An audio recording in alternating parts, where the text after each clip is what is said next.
Sebuah pelinggih gedung penyimpanan di Pura Dalam Puri, Banjar Tabesaya, Desa Peliatan, Kecamatan Ubud terbakar Minggu 20 Maret sekitar pukul 14 WITA setelah disambar petir saat hujan lebat turun. Informasi di lapangan menyebutkan peristiwa itu pertama kali diketahui Jero Mangku Pura Dalam Puri Tabesaya, Mangku Gusti Ngurah Putra.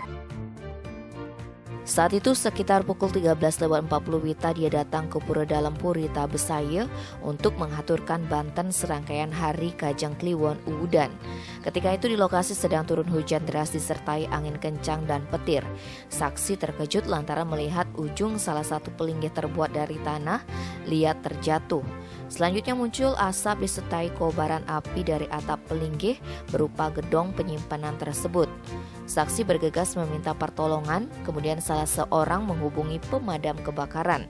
4 unit armada pemadam kebakaran Gianyar berhasil menjinakkan si jago merah.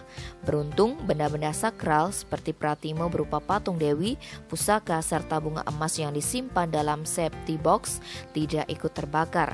Kendati pun demikian, peristiwa tersebut menyebabkan pengempon Pura Dalam Puri Tabesaya mengalami kerugian material mencapai 300 juta rupiah. Tim Bali Express melaporkan.